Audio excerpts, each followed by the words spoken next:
ധർമ്മേന്ദ്ര പ്രധാൻ രാജിവെച്ച് CJPന്റെ വിജയമാണെന്നാണ് എല്ലാവരും പറയാറുള്ളത്, പറഞ്ഞും കൊണ്ടും ഇരിക്കുന്നത്. പക്ഷെ അത് അങ്ങനെയല്ല. ഇത് ശരിക്കും പറഞ്ഞാൽ BJPക്ക് ഭാവിയിൽ അനുകൂലമാവുകയുള്ളൂ. അതാണ് ശരിക്കും പൊളിറ്റിക്സ്. കാരണം CJPയിലെ പിള്ളേർ എല്ലാവരും ഇപ്പോൾ സപ്പോർട്ടും ചെയ്യണം, സോഷ്യൽ മീഡിയയിൽ സ്റ്റാറ്റസ് ഇടണം, ഇത് CJPയുടെ വിജയമാണെന്ന് പറയുന്നു. മറ്റേ അഭിജിത്ത് ദീപ്ക്ക് ഇത് നമ്മുടെ ജനാധിപത്യം വിജയിച്ചു, സ്വച്ഛാധിപത്യം തകർന്നു എന്നൊക്കെയാണ് പറയുന്നത്. പക്ഷെ അങ്ങനെയല്ല. ധർമ്മേന്ദ്ര പ്രധാനെ മാറ്റിവെച്ചാൽ എന്താ, അടുത്തൊരു BJPയുടെ വ്യക്തി തന്നെയല്ലേ വിദ്യാഭ്യാസ മന്ത്രി ആവുന്നത്. അപ്പൊ അവിടെ ഇപ്പൊ എന്താ വ്യത്യാസം വന്നത്? ശരിക്കും പറഞ്ഞാൽ കോൺഗ്രസ്സുകാർ എന്തിനു വേണ്ടി തല്ലുകൂടിയിട്ട് അവർക്ക് ഇതിൽ വല്ല ഗുണം ഉണ്ടായോ? ശരിക്കും പറഞ്ഞാൽ ഇതൊരു ബ്ലാക്ക് മാർക്ക് എന്തായാലും ഉണ്ടായിട്ടുണ്ടെന്നുള്ളത് ശരിയാണ്. പക്ഷെ ആ ബ്ലാക്ക് മാർക്ക് നികത്താൻ വേണ്ടിയിട്ട് നരേന്ദ്രമോദി ഇന്നലെ ലൈവിൽ റീൽ ഇട്ടത് എങ്ങനെയാണ്, കോക്രോച്ച് എങ്ങനെയാണ് കാണുന്നത്, അതായത് ഒരു പാറ്റയുടെ വിഷൻ എങ്ങനെയാണ് ആ രീതിയിൽ ക്യാമറ വെച്ച്. ശരിക്കും പറഞ്ഞാൽ മോദി എപ്പോഴും സുന്ദരനായിട്ടാണ് വരിക, പക്ഷെ ഇന്നലെ നല്ല വിരൂപനായിട്ട് ഒരു കോക്രോച്ച് കാണുന്ന രീതിയിൽ അവരുടെ വിഷൻ എങ്ങനെയാണ് ആ രീതിയിലൊക്കെ ക്യാമറ ഒക്കെ സെറ്റ് ചെയ്തിട്ടാണ് ബ്രാൻഡ് ചെയ്തിട്ടാണ് വീഡിയോയിലേ വന്നത്. ഇത് നിങ്ങളുടെ വിജയമാണ്, ഞാൻ നിങ്ങളുടെ കൂടെയാണ് എന്നൊക്കെ മോദി പറഞ്ഞത്. ഇത് ഓട്ടോമാറ്റിക്കലി മോദിക്ക് അനുകൂലമാവുകയുള്ളൂ, അത് ഭാവിയിൽ BJPക്ക് അനുകൂലമാവുള്ളൂ. കാരണം BJP കാര്യം മനസ്സിലായി എന്നുള്ളത് അവർക്ക് എന്തായാലും വരും. പക്ഷെ എന്തായാലും ഇവർക്ക് BJPക്ക് എതിരെയുള്ള ഒരു വിശ്വാസം എന്തായാലും കുറച്ച് പോവും. പക്ഷെ അടുത്ത ഒരു പ്രോഗ്രാം വരുമ്പോൾ അതെന്തായാലും അവർ തിരിച്ചെടുക്കുകയാണ്, അതെന്തായാലും തിരിച്ചു വരികയാണ് സാധാരണ അത് ചെയ്യാറുള്ളത്. അതാണ് ഇപ്പോഴും ഇവിടെ ഇനി നടക്കാനും പോകുന്നുള്ളൂ. അതുകൊണ്ട് ഇത് ഭാവിയിൽ BJPന്റെ വിജയമാക്കിയിട്ട് മാറ്റാൻ ഇതെന്തായാലും അവർക്ക് കഴിയും. അപ്പൊ പ്രധാന വാർത്തകളിലേക്ക് സ്വാഗതം. എൻ്റെ കൂടെ ഉള്ളത് ആതിര. മോദി സർക്കാരിനെ താഴെ ഇറക്കാൻ സമയമായി. പ്രധാന രാജി വിദ്യാഭ്യാസ മേഖലയിലെ ഉടച്ചു വാർക്കാനുള്ള ചുവടുവയ്പ്പായിരിക്കണം. ഇപ്പം ഇത് രാഹുൽ ഗാന്ധിയാണ് പറഞ്ഞിരിക്കുന്നത്. അദ്ദേഹം പറഞ്ഞിരിക്കുന്നത് ആദ്യത്തെ ആ പോയിന്റ് തന്നെ ശ്രദ്ധിച്ചാൽ മതി, മോദി സർക്കാരിനെ താഴെ ഇറക്കാൻ സമയമായി. അപ്പം വിദ്യാർത്ഥികളെ ഹെൽപ്പ് ചെയ്യാന്നുള്ള ഒരു മൈൻഡ് അല്ല, BJP എന്ന് പറയുന്ന ഇതിനെ മാറ്റി നിർത്തിയിട്ട് അവരെ മൊത്തത്തിൽ ഇറക്കാൻ വേണ്ടിയിട്ടുള്ള പ്ലാനിങ് ആണ് ഇപ്പം രാഹുൽ ഗാന്ധി ആണെങ്കിലും കോൺഗ്രസ് ആണ് നടത്തിക്കൊണ്ടിരിക്കുന്നത്. കാരണം അതിപ്പോൾ ഒന്നും ചെയ്യാൻ പറ്റില്ല. കാരണം നീറ്റ് പരീക്ഷ രണ്ടാമത് വീണ്ടും നടന്ന് അതിന്റെ ഫലപ്രഖ്യാപനമൊക്കെ നടന്ന് കഴിഞ്ഞതാണ്. എന്നിട്ടാണ് ശരിക്കും പറഞ്ഞാൽ CJPന്റെ പ്രക്ഷോഭം നടന്നത്. അങ്ങനെ ഒരു സംഭവം ഇടയിൽ നടന്നൊന്നും മിക്കവർക്കും അറിഞ്ഞിട്ടുണ്ടാവില്ല. അതിൽ 1ാം റാങ്കും 2ാം റാങ്കും ഒക്കെ പ്രഖ്യാപിച്ചും കഴിഞ്ഞു. ഇനിയിപ്പോ അതിനെതിരെ ഒന്നും ചെയ്യാൻ പറ്റില്ല. പിന്നെ ഇത് രാജിവെപ്പിക്കാൻ വേണ്ടിയിട്ട് വേറെ ആരുടെയെങ്കിലും ഒരു രാഷ്ട്രീയ കളി തന്നെ ആയിരിക്കും. അതിൽ ഇപ്പോൾ കുറെ പാവങ്ങൾ പിള്ളേര് തല്ലുകൊണ്ടുവന്നല്ലാണ്ട് വേറെ ഒന്നും ഇപ്പോൾ ഉണ്ടായിട്ടില്ല. ഇപ്പൊ സമരത്തിലാണെങ്കിലും അതിൽ പങ്കെടുത്ത ഭൂരിഭാഗം പേർക്കും അറിയത്തില്ല ഇത് എന്തിന്റെ സമരമാണെന്ന്. ഇപ്പൊ ചാനലിലാണെങ്കിലും ഏതോ ഒരു റിപ്പോർട്ടർ ഒരുത്തനോട് ചോദിച്ചു ഇത് എന്തിന്റെ സമരമാണെന്ന്, നീറ്റിന്റെ എന്തോ ആണെന്ന് തോന്നുന്നു എന്നാവും പറഞ്ഞത്. അപ്പൊ തന്നെ ആലോചിച്ചാൽ മതി, ഒന്നും അറിയാതെ ചുമ്മാ പോയി പ്രക്ഷോഭം ഉണ്ടാക്കുക, ആക്രമണം സൃഷ്ടിക്കുക, അത് തന്നെ പ്ലാന്. മാതൃഭൂമിയിൽ അതിന്റെ ന്യൂസ് തന്നെയാണ്. മുട്ടുമടക്കി കേന്ദ്രം, പൊറുതിമുട്ടി മന്ത്രി പ്രധാന്റെ രാജി എന്നാണ് കൊടുത്തിരിക്കുന്നത്. CJPയുടെ 3 ആവശ്യങ്ങളും അംഗീകരിച്ചു, സമരം അവസാനിപ്പിച്ചു. അല്ലാണ്ട് ഇവിടെ വേറെ വ്യത്യാസമൊന്നും വന്നിട്ടൊന്നുമില്ല. എന്തായാലും BJPന്റെ മന്ത്രി തന്നെയാണല്ലോ വീണ്ടും അടുത്ത വിദ്യാഭ്യാസ മന്ത്രിയായിട്ട് വന്നിരിക്കുന്നത്. ഇതിലിപ്പോൾ എന്താ വ്യത്യാസം ഉള്ളത്? ഭരണം എപ്പോഴും അവിടെ തന്നെയാണ്, സ്വച്ഛാധിപത്യം തന്നെയാണ് ശരിക്കും പറഞ്ഞാൽ ഇവിടെ നടക്കുന്നതും. അതിൽ അഭിജിത്ത് ദീപ്ക്ക് ഒരു ഡയലോഗ് പറഞ്ഞിട്ടുണ്ട്. ധർമ്മേന്ദ്ര പ്രധാന്റെ രാജി ഏകാധിപത്യത്തെ തകർത്തെറിഞ്ഞിട്ടുള്ള ജനാധിപത്യത്തിന്റെ വിജയമാണ്. മന്ത്രി രാജിവെക്കില്ലെന്നാണ് എല്ലാവരും പറഞ്ഞത്. എന്നാൽ ഭയമില്ലാതെ പോരാടിയാൽ വിജയിക്കാമെന്ന് രാജ്യത്തെ യുവത തെളിയിച്ചു. ചരിത്രമാണിത്. മിണ്ടാതിരിക്കുന്ന യുവജനത്തെ ചോദ്യം ചോദിക്കാൻ തുടങ്ങുമ്പോൾ സർക്കാരിന് മുട്ടുമടക്കേണ്ടി വന്നു. ഇതാണ് അങ്ങനെ കൊടുത്തിരിക്കുന്നത്. പിന്നെ കുറച്ച് വ്യത്യാസങ്ങളൊക്കെ എന്തായാലും പരീക്ഷയ്ക്ക് അവർ കൊണ്ടുവന്നിട്ടുണ്ട്. അതിൽ ആവശ്യങ്ങൾ എന്താ വെച്ചാൽ സുതാര്യത ഉറപ്പാക്കി പുതിയ പൊതു പരീക്ഷാ നിയമം നടപ്പാക്കുക, NDA, SSC എന്നിവർക്കുള്ള ദേശീയ പരീക്ഷാ സ്ഥാപനങ്ങൾ പരിഷ്കരിക്കുക, വിദ്യാർത്ഥികളുടെ അവകാശങ്ങൾക്ക് സംരക്ഷണം, മത്സര പരീക്ഷ എഴുതുന്നവർക്കായി ദേശീയ ക്ഷേമനിധി, പരീക്ഷകൾക്കായി സ്ഥിരം പാർലമെന്ററി സ്റ്റാൻഡിംഗ് കമ്മിറ്റി രൂപീകരിക്കുക എന്നും കൂടി പറഞ്ഞിട്ട് ഈ ആവശ്യങ്ങളൊക്കെ അംഗീകരിച്ചു എന്നാണ് പറഞ്ഞിരിക്കുന്നത്. എന്തായാലും അതുപോലെ കമ്പ്യൂട്ടർ അധിഷ്ഠിതമാക്കണമെന്ന് ഇങ്ങനെ ഇന്നലത്തെ പത്രത്തിൽ ഉണ്ടായിരുന്നു. ഇവിടെ PSC കമ്പ്യൂട്ടർ അധിഷ്ഠിതമാക്കിയിട്ട് ഇപ്പോൾ കുറെ നന്നായിട്ട് തന്നെയാണല്ലോ നടക്കുന്നത്. അതെ, ഇപ്പം അഭിജിത്ത് ജീപ്കെ പറയുന്ന പോലെ തന്നെ പ്രധാനം പറയുന്നുണ്ട്, ജന്തർ മന്ദറിലും രാജ്യത്തും ഉടലെടുത്ത സാഹചര്യം രാജ്യവിരുദ്ധ ശക്തികൾ മുതലെടുക്കാതിരിക്കാൻ, രാജ്യത്തിന്റെ ഐക്യം നിലനിർത്തിക്കാൻ, ഇന്ത്യയിലെ ഒരു വിദ്യാർത്ഥിയുടെയും ഭാവി നിയമക്കുരുക്കുകളിൽ കുടുങ്ങാതിരിക്കാൻ രാജിക്കത്ത് പ്രധാനമന്ത്രിക്ക് അയച്ചുവെന്ന് വ്യക്തമാക്കി. ഇപ്പം അദ്ദേഹം തന്നെ പറയുന്നുണ്ട്, രാജ്യവിരുദ്ധ ആൾക്കാർക്ക് അവരെന്തായാലും അവിടെ കയറുമെന്നറിയാം, അതുകൊണ്ട് തന്നെ ആയിരിക്കും അദ്ദേഹം രാജിവെച്ച് മാറിയത്. എന്നാലും BJPയിലെ ഒരാൾ തന്നെയാണ് പിന്നെയും കയറുന്നത്. ഇതിപ്പോൾ BJPയുടെ വിജയം തന്നെയാണ്, അല്ലാതെ എല്ലാ മീഡിയയിലും സോഷ്യൽ മീഡിയയിലും ഒക്കെ പറയുന്നുണ്ട് ജെൻസി തീരെ വിജയിച്ചു എന്നൊക്കെ. പക്ഷെ BJPക്കാർ തന്നെയാണ് ജയിച്ചേക്കുന്നത്. ഇവർക്ക് അതിനുള്ള ബോധമില്ല, ചിന്തിക്കാനുള്ള ഇല്ല. അതുകൊണ്ടല്ല അവര് താഴെയും ബാക്കി പൊളിറ്റീഷ്യന്മാരൊക്കെ തലപ്പത്തും ഇരിക്കണത്. പൊളിറ്റിക്സ് പറഞ്ഞാൽ ബുദ്ധിയുള്ളവർക്ക് പറഞ്ഞിട്ടുള്ള പണിയാണ്. അവരത് നന്നായിട്ട് ഉപയോഗിക്കണമുണ്ട്, മണ്ടന്മാരെ അവിടെ ഇരുന്നിട്ട് സമരം ചെയ്യണമുണ്ട്. അതുപോലെ വേറൊരു വാർത്തയാണ് മാസപ്പടി കേസ്, മറ്റൊരു കമ്പനിയിലും വീണ പങ്കാളി, ഒറ്റ മൊഴിയിൽ ഇരട്ടക്കുരുക്ക്. മാസപ്പടി കേസിൽ പ്രതിപക്ഷ നേതാവ് പിണറായി വിജയന്റെ മകൾ വീണയും പ്രതിരോധത്തിലാക്കി CMRL MD ശശിധരൻ കർത്തയുടെയും മൊഴി. വീണ CMRLന് യാതൊരു സേവനവും നൽകിയിട്ടില്ലെന്നും പിണറായിയുമായുള്ള അടുപ്പം കാരണമാണ് എക്സാലോജിക്കിന് കരാർ നൽകിയതെന്നുമാണ് EDക്ക് നൽകിയ മൊഴി. 2024 ചോദ്യം ചെയ്യലിലാണ് വെളിപ്പെടുത്തിയത്. കർത്തയുടെ മൊഴി വീണ സ്ഥിരീകരിച്ചതായും കോഴിക്കോട് ആസ്ഥാനമായ ലേക്കർ ഇന്ത്യ കോർപ്പറേഷൻ എന്ന കമ്പനിയിലും വീണയ്ക്ക് പങ്കാളിത്തമുണ്ടെന്നും ED പറയുന്നു. സ്വന്തം പേരിലും കമ്പനിയുടെ പേരിലുള്ള വീണയുടെ 16.5 ലക്ഷം രൂപയുടെ നിക്ഷേപങ്ങൾ ED മരവിപ്പിച്ചു. ഇപ്പം ഇതിനകത്ത് പറയുന്നുണ്ട് വീണ വ്യാജരേഖകൾ നിർമ്മിച്ചത് സ്വന്തം ഐഫോണിലൂടെയാണെന്ന് ED പറയുന്നുണ്ട്. തിരുവനന്തപുരത്തെ വീട്ടിൽ നിന്ന് കസ്റ്റഡിയിലെടുത്ത ഫോണിന്റെ ശാസ്ത്രീയ പരിശോധനയിലാണ് വിവരങ്ങൾ ലഭിച്ചത്. അപ്പൊ പുള്ളിക്കാരി ആദ്യം പറഞ്ഞത് എനിക്കൊന്നുമേ അറിയത്തില്ല എന്നുള്ള കാര്യമാണ് പറഞ്ഞത്. ഇപ്പൊ എന്തായാലും പതിയെ പതിയെ ഓരോന്നും പറഞ്ഞു വരുന്നുണ്ട്.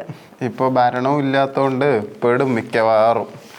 പോരാത്തതിന് വീണയ്ക്ക് വേണ്ടിയിട്ട് കുറച്ച് സഖാക്കന്മാര് വിയൂരിൽ കിടക്കണുണ്ട്, അവർക്ക് ജാമ്യം പോലും കിട്ടിയിട്ടില്ല. എന്തായാലും അവരുടെ ലൈഫ് പോയി. അതുകൊണ്ട് CPMന്റെ ഉള്ളിൽ തന്നെ അതിന്റെ പേരിൽ ഇപ്പോൾ നല്ല അടി നടക്കുന്നുണ്ട്.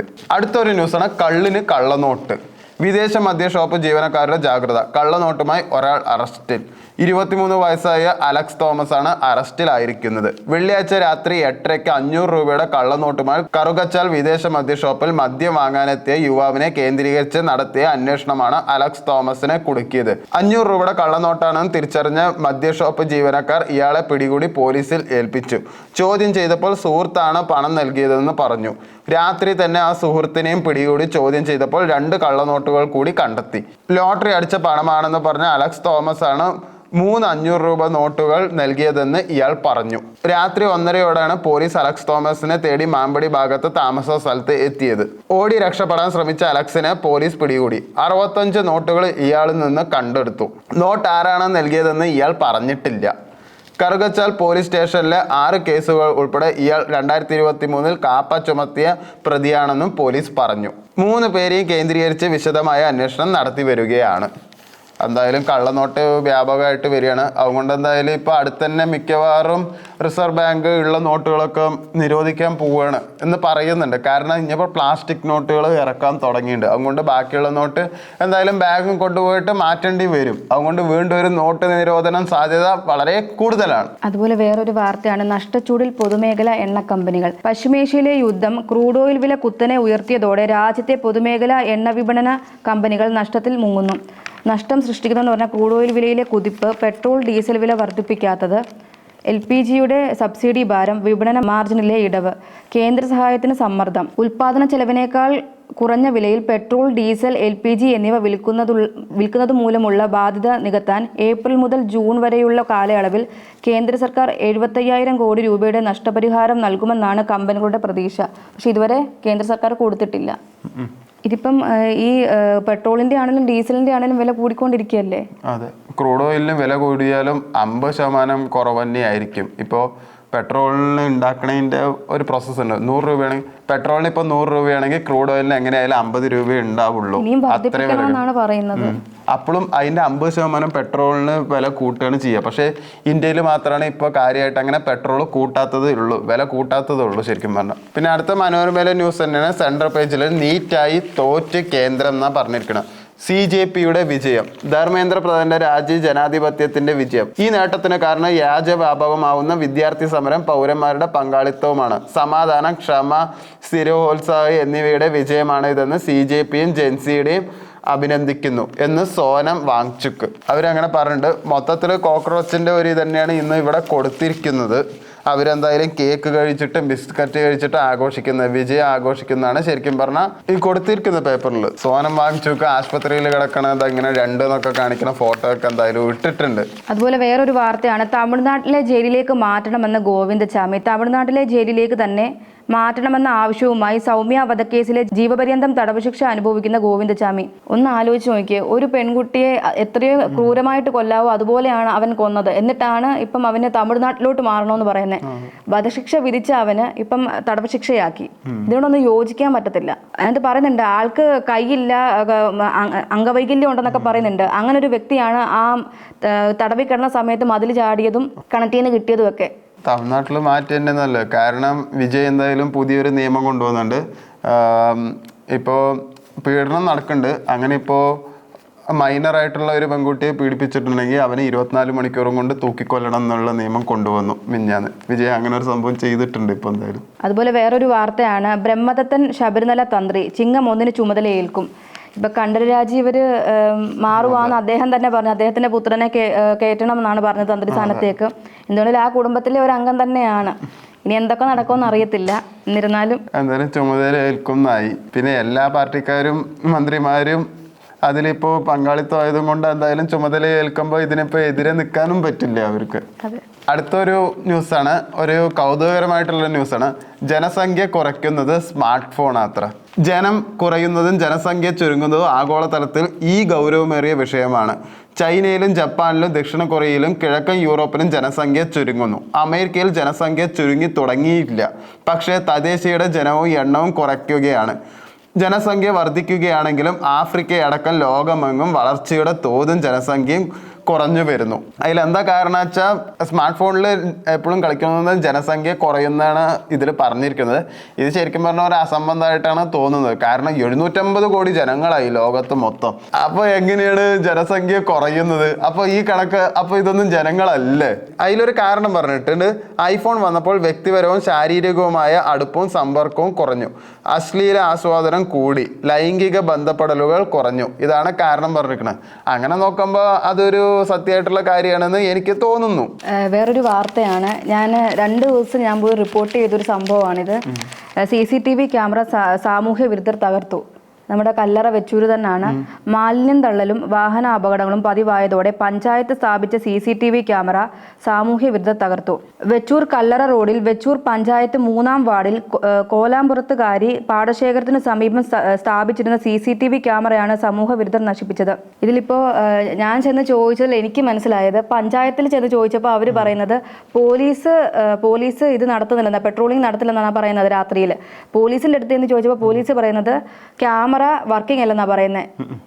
നിലച്ച ക്യാമറയാണ് അവിടെ കൊണ്ട് സ്ഥാപിച്ചേക്കുന്നത്. വെറും ഒരു കാഴ്ചയ്ക്ക് മാത്രം ക്യാമറ അവിടെ വെച്ചേക്കുക എന്നുള്ളതാണ് അവർ പറഞ്ഞത്. ഇതിപ്പോൾ എല്ലാവരും കൂടെ ഉള്ള ഒരു ഒത്തുകളി ആയിരിക്കാം. ഫിഫ ഒക്കെ നടക്കണത് കൊണ്ട് നമ്മൾ എന്തായാലും ബാക്കിയുള്ള കളികളിലൊന്നും നമ്മൾ അത്ര ശ്രദ്ധിച്ചില്ല. പക്ഷേ ഫിഫയ്ക്കൊപ്പം തന്നെ ഇന്ത്യയിൽ ഏകദിനവും നടക്കുന്നുണ്ടായിരുന്നു, കോമൺവെൽത്ത് ഗെയിംസും നടക്കുന്നുണ്ടായിരുന്നു.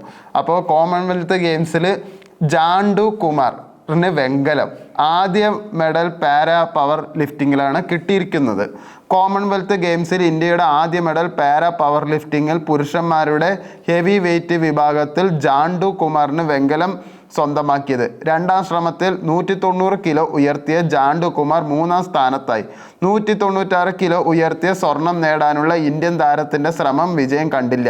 130.9 പോയിന്റാണ് ജാണ്ടു നേടിയത്. നൈജീരിയയുടെ ഇന്ദ്രീസ് റിലുവാൻ 132.8 പോയിന്റോടെ സ്വർണം നേടി. ഇന്ത്യയുടെ സുധീർ 114.1 6ാം സ്ഥാനത്ത് ആയി. അപ്പോൾ അങ്ങനെ ഒരു സംഭവം ഇവിടെ എന്തായാലും നടക്കുന്നുണ്ട് കോമൺവെൽത്ത് ഗെയിംസിൽ. അതുമാത്രമല്ല, ചാണ്ഡിലി ക്ലോസിന് 19ാം മെഡൽ. കോമൺവെൽത്ത് ഗെയിംസിൽ ഏറ്റവും അധികം മെഡൽ നേടുന്ന താരമായി ദക്ഷിണാഫ്രിക്കയുടെ ചാണ്ട്ലി ക്ലോസ്.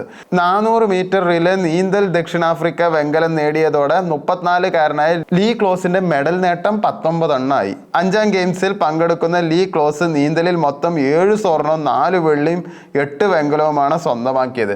ഗെയിംസിൽ പൊതുവേ ഇന്ത്യ നല്ല പുറകിൽ തന്നെയാണ്. ആ കൂടെ പണ്ട് അഭിനവ് ബിന്ദ്രയാണ് ആദ്യത്തെ ഒരു സ്വർണം കൊണ്ടുവരുന്നത്, അങ്ങനെ ഒരു ഓർമ്മയുണ്ട്, അതും ഷൂട്ടിങ്ങിൽ.